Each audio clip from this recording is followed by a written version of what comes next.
Thank you very much for coming. My name is Leonardo Vivas. I run the Latin American initiative here at the Carr-Ryan Center for Human Rights Policy. And it is our very great pleasure to present today Diego Arria. Diego Arria has a very important career, both as a politician and as a diplomat. In Venezuela, he was founding editor of El Diario de Caracas, which was a daily newspaper. He was governor of Caracas, congressman, and minister of information and tourism. But where perhaps he is most known is in his diplomatic career, which he served as the Assistant Secretary General of the United Nations and Special Advisor to the UN Secretary General Kofi Annan. He also served as Ambassador of Venezuela to the United Nations, as well as President of the UN Security Council, where he initiated a modality that is named after him, the Arria formula, about which I'll elaborate a little bit more later. Ambassador Arria has served on the board of International Crisis Group, which he is now a senior advisor in the International Peace Institute, as a diplomatic fellow at the Council on Foreign Relations, and visiting scholar at Columbia University. At present, he is on the board of the Institute of the Americas at the University of California, the United Nations Association of the United States, the Museum of Art and Design of New York, advisory board of the Center for International Policy and Ethics of Brandeis University, which is one of the reasons why he is here with us in Boston, and the School of International Service of American University in DC. I wanted to mention about the Arria formula because that is a very important experience at the UN at the time when he was the president of the Security Council. As you know, the Security Council is a very formal organization where only participate representatives of governments, and many times, for many years, it's been difficult for other organizations to have their voice expressed there. So, in one occasion during the crisis in Bosnia, there was a priest that had a very important message to bring to the UN, and Mr. Arria agreed to talk to him on the side, and then asked some members of the council to talk to him as well, and that started a very important method to bring in to this organization the voice of non-profit organizations, non-governmental organizations, and others. So, it's a method that is used currently once a month, and even more so. So it is a great pleasure, and without further ado, I'll leave you with my good friend Diego Arria.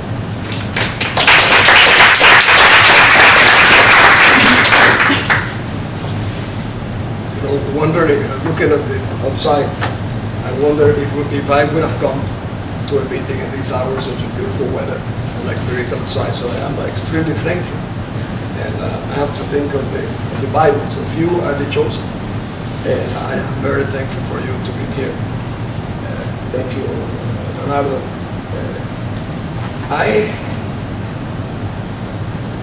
I was here about 3 days ago, right, and I spoke at the law faculty on justice and power.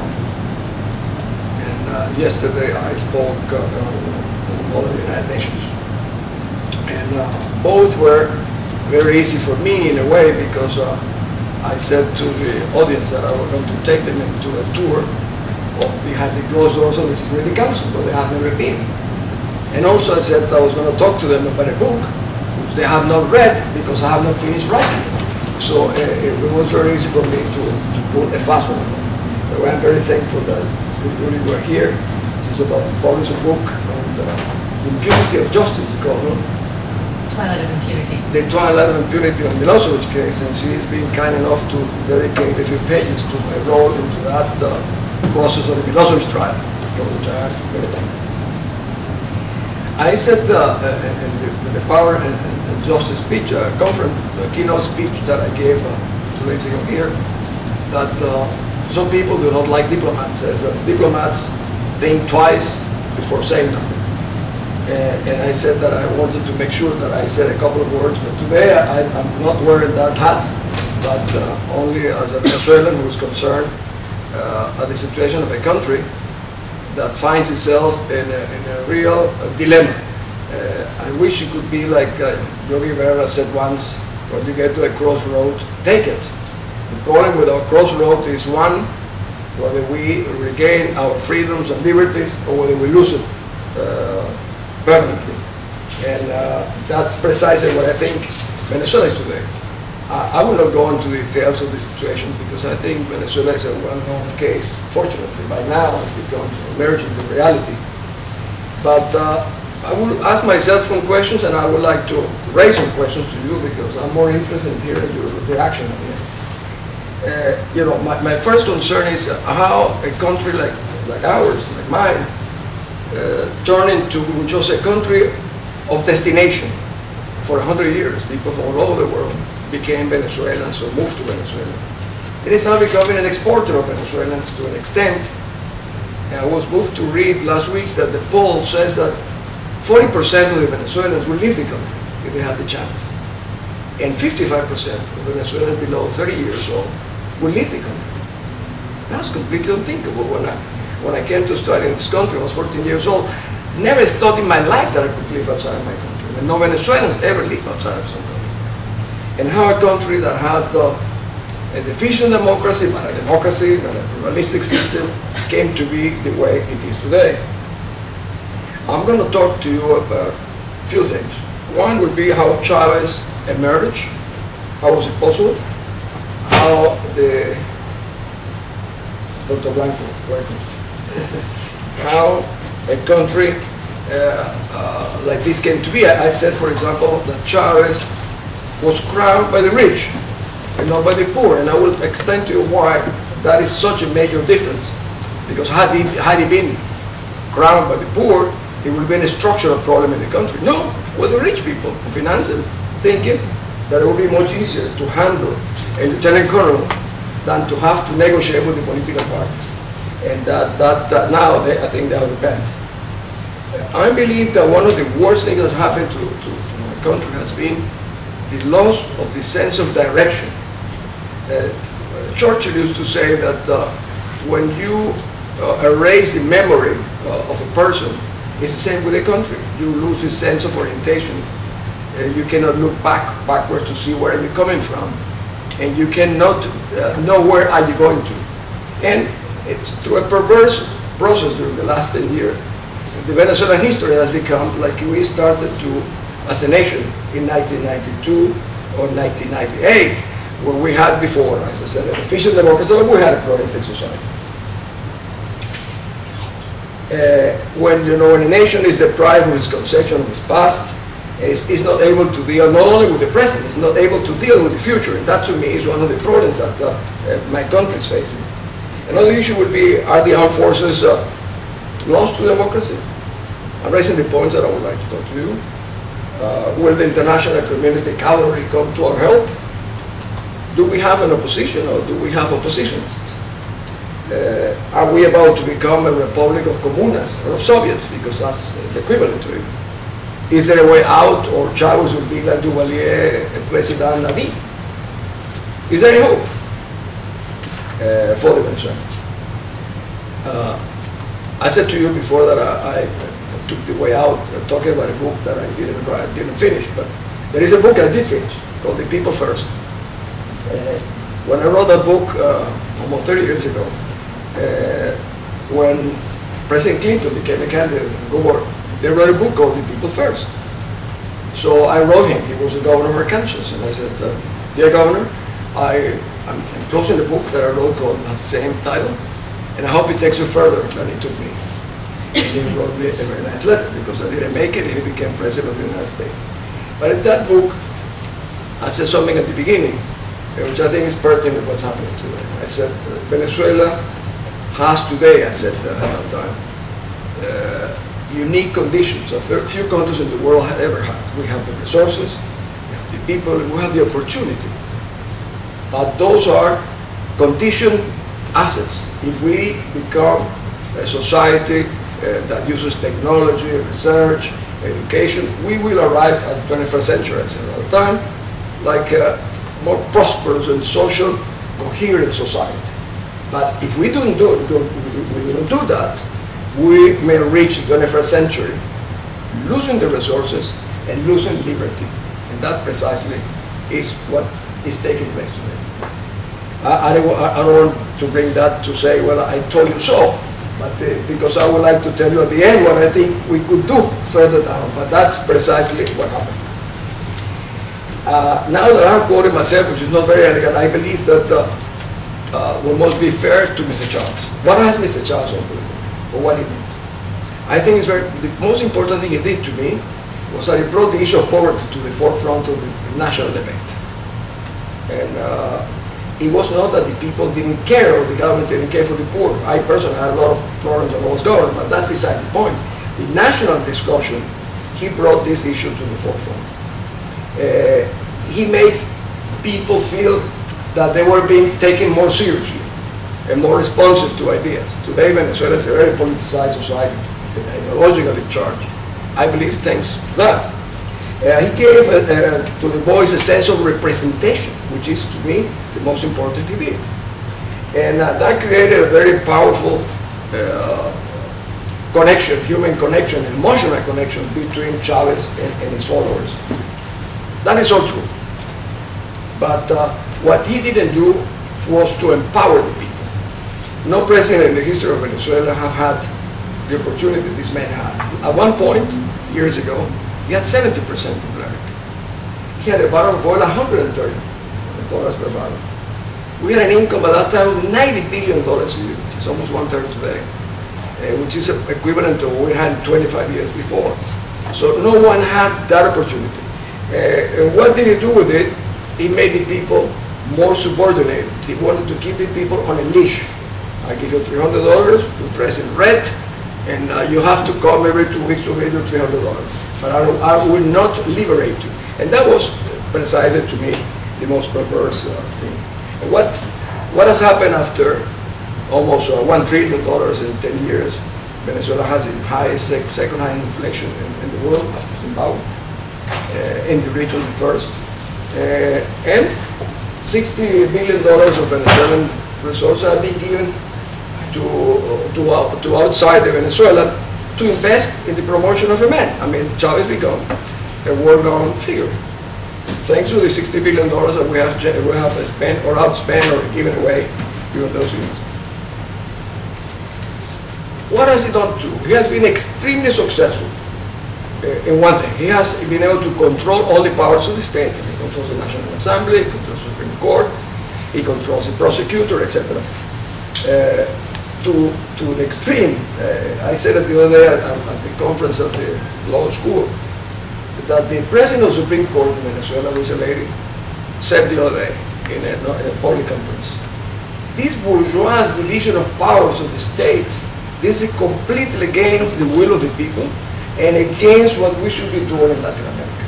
We must concentrate on power so our supreme leader can really move. This is the president of the Supreme Court, which ties together with something I told you about the ambassador of Venezuela to the United Nations 5 years ago, Todos name, a professor of international law at the Universidad Central de Venezuela, at the discussion of the United Nations Commission on rule of law, in Spanish the rule of law is el imperio de la ley. And they were discussing the imperio de la ley, the rule of law, presided by the Brazilian ambassador, Sandeper. Sandeper told me that the Venezuelan ambassador raised his hand. And he said, I am against the Venezuelan ambassador. He said, what are you against what? We are against all kinds of empires. The empires are the imperio de la ley. I mean, it sounds ridiculous, but it is not, it's not anecdotal, it is true. Which also you can imagine people broke laughing, etc. Venezuela could say something of that sort. I just wrote an article, I will briefly tell you, which I believe is important from my own point of view, called Todo el Poder para Chávez, all the power to Chávez. And I start saying the following. It says, I, Hugo Chávez, taking into consideration the bicentennial of our independence will take place on July 5th, will convoke a referendum to create a national constitutional assembly to give all the power to the people. And I said, well, that decree is not yet passed, but it might happen, because the government slowly has been taking approving legislation that will make Venezuela a republic of Soviets, of comunas, because the name of comunas actually comes from the Russian war Soviets. How is it doing that? Because the Venezuelans have been living for 10 years in a sort of denial of reality. And this denial of reality, we have an expression in Venezuela. When you tell someone what I'm saying now, it says, no vale, Diego, you know, come on, my buddy, these things do not happen in Venezuela. Well, they have been happening in Venezuela and will continue to happen in Venezuela because of this attitude. And he passed a law recently, in 2006, in which beginning to prepare the country for what they call el poder popular, the popular power. The popular power is exactly like the Cuban constitution today, because not even the Russian constitution anymore after the Soviet empire collapsed. The Cuban constitution eliminates governors, mayors, and of course eliminates this what they call bourgeois system of direct elections. We'll have indirect elections. And the government is slowly going to that. I believe that that will happen. That he will go for this assembly. Actually, he said it last week. 10 days ago, he said to the Congress, I want you to finish quickly the law of popular power, because we must instrument the socialist country of Venezuela as soon as possible. So this is not a secret, but still the Venezuelans continue. No, vale, no, this is not going to happen in our country. I believe that together with that, there has been an excessive concentration on the elections in September from the National Assembly. When I hear the President of the country and the Minister of Defense saying, fatherland, socialism, or death, you know, give me pause to see what are these people talking about. Whose death? Our death. They're not talking about the death. And that's something which is, to me, is an anticipation that they will not allow us, even if we win, to win. We have about 60,000 Cubans in Venezuela. The government says 70,000, so even if there were 50, but they say 70,000. We have now 200,000 or 300,000 militia people armed by the government, and a lot of gangs, because actually, from my own personal take, the government of Venezuela has become a group of, una pandilla, a gang that's taking over and behave. And how do gangs behave is very difficult for us to know, because we are not part of the gang. They have their own rules and systems. That's probably what we do not know, and we cannot anticipate many times the behavior of the government, because it's actually a thuggish procedures which are used. The other night, talking about this issue, I have with a Venezuelan industrialist, and he said to me, you know, Diego, if you continue to say things, this will undermine the political parties. This will discourage the people to vote. And I said, you know, he had cancer, this friend of mine. And I said, what did you do when you found out that you had cancer? Because it's cured now. Did you say to yourself, no, I don't have cancer?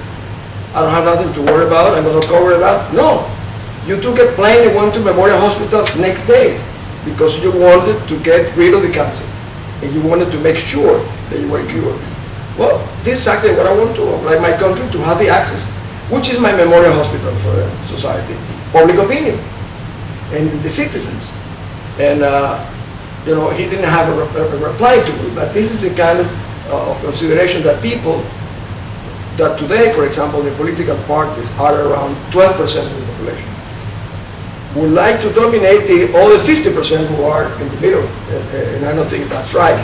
And I believe that the way to really reinforce the power that traditional political powers had was to get them to be more open, because as I said to the Venezuelans, we are not in any way an armed country. We are not in any way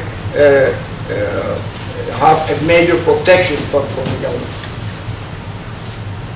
And what is ahead?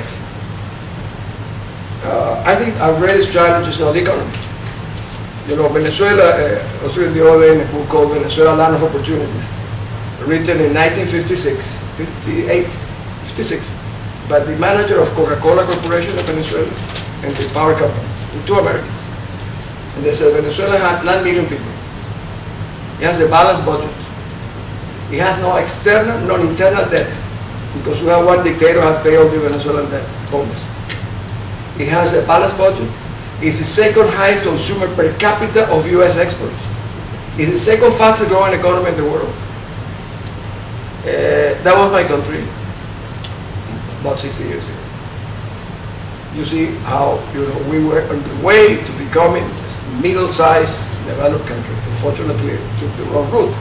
So I'm not, Venezuela has always been a country created more by God, by Allah, than for the people, the Venezuelan people. It's been a happenstance, a matter of external consideration to the efforts of our own people. And that has made us into a very weak, I would say, society. That to me explains why we have a man like Chavez in power. I was telling Carlos, my friend Carlos Blanco, I was in Honduras as an election observer. And I was talking to Mr. Micheletti, and he was telling me, if I didn't have Honduras behind and the business people, I would have collapsed. In Venezuela, no, because there is no sense of solidarity. I'm beginning to believe that we're turning into a populated space rather than a country, rather than a republic. And the reactions are completely different when you are in a public space. And that's what I said at the beginning. When you see that 40% of the people want to leave the country, you must really start thinking, why is that happening? And why the young people are leaving the country, that 55% want to leave the country. That to me is a kind of help of any society that's really wounded in its heart. To me, what lies ahead is not the economy. The economy will be solved one way or another. Venezuela, by the sake of God, is placed in that respect. What I am concerned, and the most difficult thing, the challenge that Venezuela will have, is the human, emotional, spiritual unity of the country. How to reunify the country. I hear the politicians in Venezuela talk, no, we are united because they sit around a table. That's not united. That's gathering around the table, but that's not unity. And I believe that unity without reunification would not ever give us a stable country, and we will never have a real country.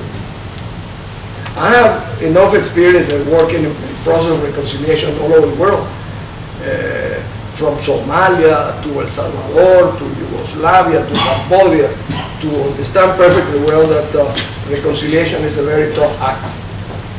But reunification is possible if you have amplitude, intrusion, inclusiveness, and tolerance. Virtues which are not very much visible today in Venezuela, but those are the virtues that we must develop in order, if we really want to have a country and to have a stable society. The reunification of the country is of fundamental importance. I was talking yesterday, walking around with my friend Carlos, about what a major opportunity the political parties in Venezuela had today, just to participate under a national banner, one ballot, one banner in Venezuela. They chose a route to count themselves, and like if we were living in a normal democracy. And I said, you know, this is the last round. Believe me, I'm not dramatizing it. This is the last round of the Venezuelan democracy. And in the last round, the political party have decided that they will take the bet. I wonder how they will pay us if we lose the bet. Because there's no way that they can pay us if we lose the bet. I think they are taking, I call that not even suicidal, because it's not themselves who are committing suicide. It is our crime against us. The rest of the Venezuelans will have a better chance, were they, to really unite behind a national banner. I am really, angry, not only frustrated, angry at that, because I think that they're squandering the major chance that we have today. It goes so much that now they're going to use the machines, the automatic voting, balloting machines that we have repudiated. When we had the chance, we've been demanding to do a manual count. Even Germany dismantled the system. No, we take the same company that I believe committed fraud against us, and they get the technical advice from the National Electoral Board that we have repudiated all these years. So I have to ask my question, what are they working for? What is this happening? Why do we allow it to happen? I think it's a crime against our future. And when you see that 50% of the people in Venezuela, the biggest block today of public opinion are the ones that do not like Chavez and are not happy with the political parties. Not that they are against, no. I think the political party had the chance to really integrate them, but you have to bring them in. Yesterday, Carlos was telling me something which is absolutely true. Now they're going to have primaries in about 20% of the country. But they have used the primaries as a second choice. So in the states when we don't make an agreement in a closed room, behind the closed door, if we don't come to a consensus, then we'll give the citizens a chance to use a primary. This is unthinkable, that behavior. And I'm afraid if we continue that, we're going to pay very much for that. I think we have the obligation to tell the Venezuelans what's happening, the risks are taken, and the things that they could do. Fortunately, I read once that Billy Brandt says, he says, the situation becomes desperate when you start to think that it is desperate. I don't think it's desperate. I just think, something must be done. And when they tell me, that I'm not realistic, I understand that what asking me is to compromise my ideals, and that I'm not willing to do.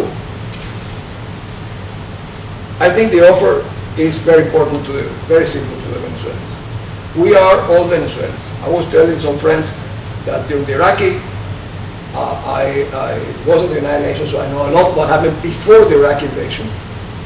I remember that some American generals told us we have the telephone numbers of about 2,000 high officers in the Iraqi army. And we called them, and I says, Colonel Hussein, this is Colonel Smith from Atlanta. I want you to know that if you violate the rules of war, we're going to go after you. We'll go internationally after you. And thanks to that goal, within 3 days, 90% of the Iranian officers had disappeared from the ground. Now, what should Americans have done? Go after the few ones who were staying. No, they went after a lot of them. And of course, that was chaos. This is the case of Venezuela. The U.S. Army brought something with a deck of cards. You remember? Deck of cards? It's a Hussein is number 1, Tariq is number 3, Ali so much was number 2, etc. Well, in Venezuela, our deck of cards will not be more than 40, like Alibaba. And then, in this deck of cards, when you tell the Venezuelans, we are all Venezuelans. And we must go after the ones who are really violated all the laws, etc., but not against people who have been forced to survive, being kept in a leash by the government of Venezuela, because that's happened for many years in different ways, shapes, or form. I'm not a meteorologist, but I would like to ask you if the following elements or circumstances that I'm going to tell you make a perfect combination for a gathering storm, or for the perfect storm. We have the Spanish judicial system accusing Venezuela of actively cooperating with the narco-terrorists of FARC. We have this the judicial system of Spain actively going against Venezuela and the FARC for attempting to murder 2 Colombian presidents, 1 ambassador, 1 vice president. We have the United States Treasury telling that Venezuela is cooperating with the FARC in money laundering and narco trafficking. We have the Inter-American Commission on Human Rights telling that we have an Olympic record of human rights violation. And this is only this year, this is in the last month. If you take an accumulation of events in the last 10 years, it will really be mind-blowing. you know, when I talk to my, you know, I speak to my wife, and says, you know, Diego, I mean, you are so enthusiastic, you know, but this is, you know, no way out. The Venezuelan people were not enough. I think, you know, they have the army, they have the resources, you know, and I look at her, you know, sometimes at night I go sleep a little bit depressed, but I wake up always very hopeful, because I think I know a little bit better. And I wrote an article on that saying, when the Berlin Wall fell, I read, there's not one book written before the wall fell that would tell you that the wall was going to fall. There are 1,000 books now of why the wall fell. There's not one book that tells you that Carlos Branco or Leonardo Pivas were the leaders. No, there were no leaders. No one knows who was the first German who crossed the other side. No. The citizens one day had it, they got it, like Obama would say, they got it, and they went to the other side, and the rest is history. I hope that one day soon we will say, you know, it was a Chinese philosopher, Lao Tzu, who says, when the best leader's work is done, the people would say, we did it ourselves. Thank you.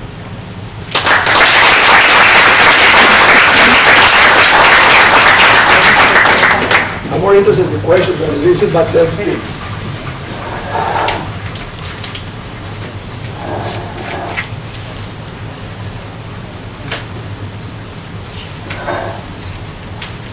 Okay, we're gonna take questions. Please, you identify yourselves, and if possible, we will appreciate if we have a question mark at the end. At least that is the use of this house, and we would appreciate if that happens here too. Thank you very much. So the floor is open to you. Yes, please. I'm David Bonjour. I know Venezuela. We chat a little bit on Facebook. Oh, really? What's your name? David Bonjour. Oh, yes. Yeah. And you said that the international community is now realizing the situation in Venezuela. I do see something like that, especially when the Human Rights Commission said that there are human rights violations, and the report was very clear, but the Venezuelan government disregarded that document. And you also mentioned about the situation in Spain, where a judge accused Venezuela of supporting terrorist groups, and now I see that the Spanish government and also the Venezuelan government are saying, well, we are going to work this out together. So my impression is that the Venezuelan government has been very successful in managing this situation and trying to accommodate all these accusations into something minor. Like, no, it's not human rights violation. It's that because that commission is totally against us. Or no, it's not that we're collaborating with terrorist groups, no, but we're going to find a solution about that. And so my position is that the international community won't be able to do anything. I think that somehow the Venezuelans themselves have to find a right solution into this. The problem is that all the government institutions are taken. There's no way that, not a single Venezuelan can not even accuse the president nowadays at the risk of being accused of accusing the president. So I just don't see a solution into this problem in Venezuela. Let me start with something. When the Honduras developments started, I think it was June 19th, so I was the first person who spoke on CNN International about the Honduras issue. And I said, I think the international community is rushing to judgment, there are no contest in these events taking place, etc., etc. But anyhow, they condemned. Honduras is a very poor country, second poorest country in Latin America. So nobody cared. I mean, the rush to judgment was convenient. In Venezuela, it's completely different. You know, we give, I mean, I have to agree with you 100%. I said before that Chavez spent $60 billion outside $60 million is a lot for anybody who wants to promote his name. Nobody in the history of the world have done so much, not even the Catholic Church promoting Christ. I mean, this is $60 billion is a lot of money. And then you have the complicity of Brazil, for example, the biggest country in Latin America. I mean, and I think the role that Brazil has played is perverse. The role of Spain has played is perverse. The role of the United States is also perverse. Because the United States oil companies were the first one who paid for the lobbies in the United States to promote Chavez. And the policy was, we'll judge him by his deeds and not by his words. And I said to American Ambassador Byston, listen, John, words are very dangerous. No, Diego, you are prejudiced, you know, not Chico. The same argument. And the international community, I spoke at this on power and justice. And I said, the international community has a marginal interest in justice, if at all. I mean, I've been in the Security Council on the worst things you can imagine, Rwanda, Somalia, Yugoslavia, and, you know, business as usual. When the position we take, so I don't have any, I do not have 1% expectation in anybody outside of Venezuela. That's what I said the Berlin Wall. This is our, but we have to tell the people what's ahead for them. I mean, we have to tell the armed forces, listen, because I believe that 2/3 of the armed forces are against the system, but they cannot do this alone. I think we have to face them and be a very strong stand to them that they will be accomplices. And at the end, they will be also finished, because this militia will finish them out. What has happened that he has bought the army through corruption. The armed forces are the most corrupt, incompetent body that exists in Venezuela. The effort has to be out. But how to do it? Go into the Memorial Hospital. And the Memorial Hospital is public and really be forceful. Please. Dr. Arria, I think, and I wonder on many occasions about the unified opposition that would be the strong opposition in Venezuela. When you said, are we opponents or are we opposition? And through the years and through different elections, I have seen all the parties being against Chavez or doing some kind of work. But it has never been, we have never been a bloc.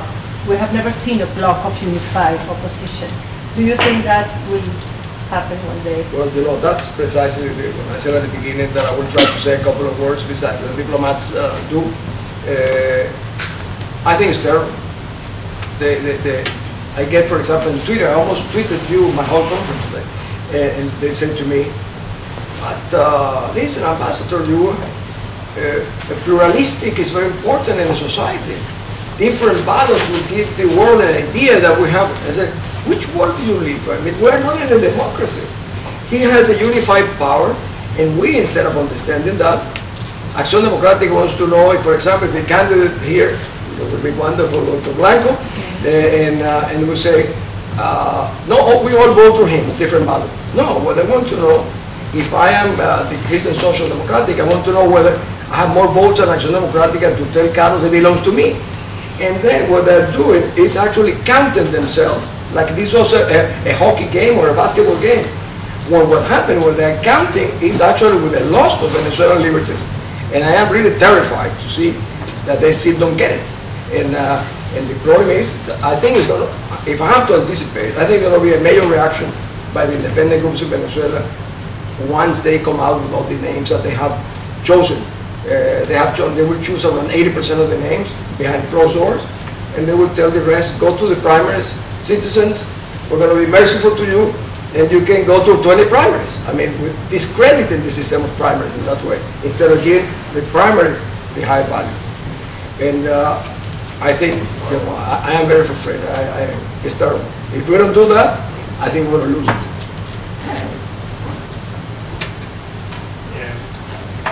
My question is, what was wrong with the government in Venezuela? Because I mean, from your talk, you just said that we were sleeping. Venezuela was sort of asleep. But I mean, if society produces a leader like Chavez, after so many decades of so much money, it's because there was a profound discontent in the people, and believe me, I do not agree with Mr. Chavez, and in fact, I despise his agenda. But there was something really bad going on. There was an enormous amount of corruption. There was no dynamic effectiveness of the economy getting to the people. Things were not handled in such a way that would promote a prosperity that will be instilled in the culture of the Venezuelan people. And suddenly you get this phenomenon here. I was wondering if you have thought about what specific reasons, besides being asleep, generated this phenomenon. You know, even if I agree with you 1,000%, which I don't, it was a pluralistic society. A society that allowed many changes in the society, that allowed himself to come in. But the issue here is that with all these deficiencies, imperfections that we had, we were the premier democracy in America. We were a country respected internationally. We were leaders in human rights all over the world, etc., etc. We had great prestige in that. You have to ask yourself, I said at the beginning, who crowned Chavez? The rich, not the poor. Who financed it? Bankers, owners of radio stations, television stations. The guy didn't have a penny. They brought him. Why did they bring him? Because they thought, I don't know whether you were here at the beginning. You were late. No. You were here at the beginning, so I cannot punch him. So he said at the beginning, I said at the beginning, these people financed it. And they were the ones who made it possible for him to have a campaign. Had it been the poor who brought him in, I would say we really would be in a difficult situation, because that would have been an instructional reaction to the country. I think it's many things, terrible things happen. I don't disagree with you like any other democracies, but you also have to take into consideration that no man ever had so much money in Venezuela, so much wealth to give around, to throw around. More outside Venezuela, even though for the Venezuelans, than for the Venezuelans. There are people who react to what's happening in Venezuela for what you hear outside.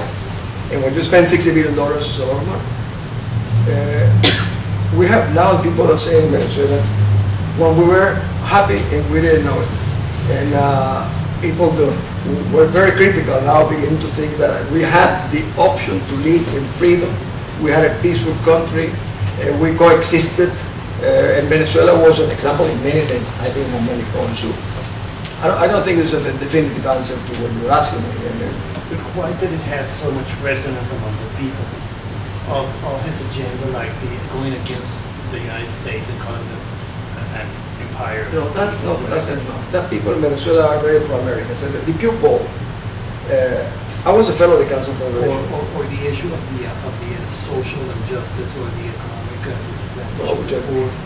You know, I was at the Council of as a fellow, and the Pew people came and said, what's the attitudes of people all over the world about the United States? The French, 52%, the Italians, 54%, the British, 60% favorable. Latin Americans in general, 70%. Venezuela, 84%. And I said to them, now I know why they don't help us, or they don't like me, because we like them too much. So the country of Venezuela was the most pro-American country in the whole region. And it still is. And I see the polls, and this thing of Bush, there is no anti-Americanism in Venezuela. He is the anti-American. And some of his people, not the country.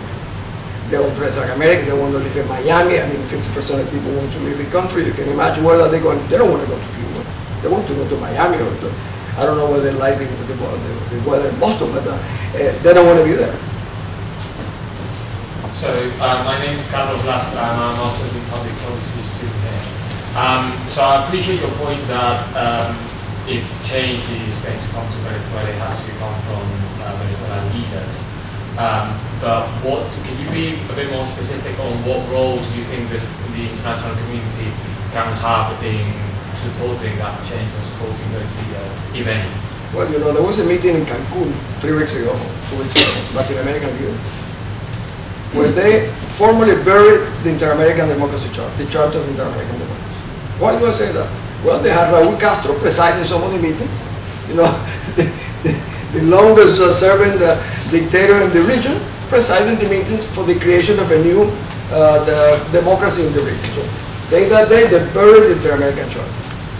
the role that they have played, for example, is the Inter-American Commission on Human Rights. At least they write the reports. The Secretary General of the OAS cooperates with Chavez. I mean, now he's in trouble because he didn't cooperate enough.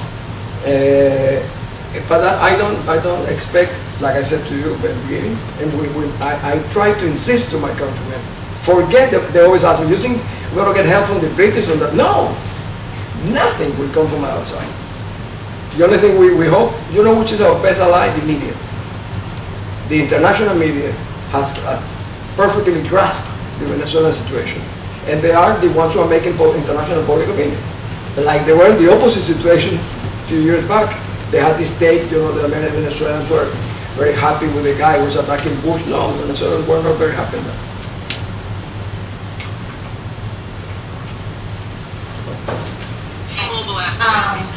My name is Alejandra Carrero. I think we have spoke before by emails, and I'm doing a forum in regards to human rights violations in Venezuela.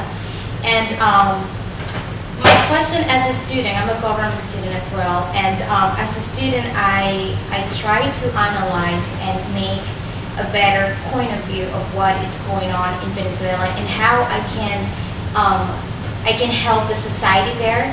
So I would like your advice towards students and people like me that we are trying to make better strategies in order to make better, well, let's just say to try to make better society there and to reinforce the opposition and the opponents and us that we're not following the government. You know, I wish I could help you. When you listen to the head of the state telling, here there are the patriots, we are the patriots. Here are the traitors. These are traitors, thugs, petty Yankees, etc. You know, it is a climate that is very difficult to live.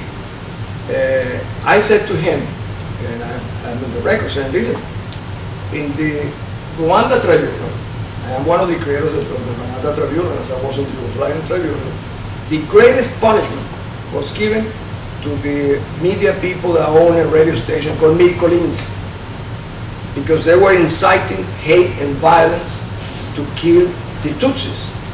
And the judge said at the end, you know, I seen a lot of people killed with machetes in Rwanda, which is terrible. But he said, no, that's not so terrible. These people, the ones who kill with machetes, will kill 10 or 20 persons. You, with the radio and the television, kill thousands and thousands of people. When Chavez one day, I said, you know, that the sword of international justice is pending on his head for the incitement of violence that has caused in Venezuela. We are now, in 10 years, more than 100,000 people have died violently. You cannot say it's Chavez. It's unfair. But if you create a climate of impunity, you have certain responsibility. And when you promote hate and violence in your own society and you create apartheid, you are responsible. So under that climate, unfortunately, it's not a possibility because they don't even consider you a human being. They consider you, they call you a squalido that they were in Venezuela, and you are just a petty Yankee, you don't exist, you don't have the right to live there. Actually, he is a racist, you know, because he calls, for example, the people, I remember meeting with Obama. Now he goes with Mrs. Clinton. He said Mrs. Clinton is a blonde Condoleezza Rice. And he uses the term pueblo, which I hate, and I said, no, we're Venezuelans. What about this pueblo?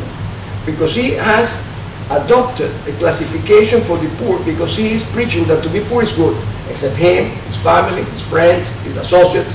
That's wonderful. But the people, $300 a month. You are the pueblo, you put your red shirt, and that's wonderful. The poor are the best. So in that climate, it's very difficult to do exactly what you're telling. Sorry.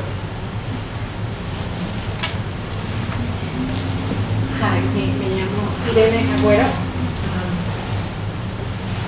Don't you think that you have a little bit of hope of the young people in Venezuela now? I mean, I know that I agree almost with everything you said. But I do think that the young people in Venezuela are basically, fortunately, they are recognizing that what he's proposing is absolutely wrong. And they're not happy about that. I admire the young people in Venezuela because with today's young people, you know, if you give them an iPod, that's it. They're happy. But no, Venezuelan young people are really fighting and organizing themselves. So I really hope that in the near future, some of these young people will become our leaders and we will be able to follow it. What do you think about that? You know, this is the only revolution in the world that doesn't have young people, doesn't have intellectuals, doesn't have journalists, doesn't have labor unions. It's very peculiar because actually, usually, the young people are the ones who revolt and they're the revolutionaries. This is the opposite. I share your admiration. The freshness and the power that they bring to young people in Venezuela is because they are concerned about the future. They understand perfectly well that what is at stake is their future. Some of the politicians are thinking of the present. That's why the way the young people express their concerns is much more powerful, because they feel that the future is being condemned to death, and they are fighting for it. At the same time, there are a group of students who believe they are ready to take over the government. I think it's a great mistake, and have been co-opted by the political parties trying to please the young people. I reminded them, some of them, that we had a president called Leone, who was the president of the Student Federation, but he waited 25 years to be president, not 6 months. And so somehow they're being distorted. I think their role is to animate, agitate, bring ideas, but they are not to take over the government. And because I think it's a bad advice to them. But I share your enthusiasm with that. I am very hopeful. But I am afraid that many of them being co-opted by the political parties, which they need, of course. Please. We have coming elections in Venezuela soon, and I share your point. I used to be part of the student government. I'm part of that 55% of under 35 that had to leave the country looking for something better. And I don't know what should my question is, what should Venezuela do right now? Because I share your point. Our student leaders are great right now, and talking with Professor Vivas as well, he was saying that there has been generations after generations, 3 already, of the student movement, and that's great, but they're not ready to fill the gap. Who is ready to fill the gap? Our political parties are not doing so. I think it was last week, they were discussing on the elections, and they fought amongst themselves. And they really a fist fight. So I don't know. I don't see them uniting anytime soon. Do you think? What's our hope? Should a charismatic leader on the opposition step up?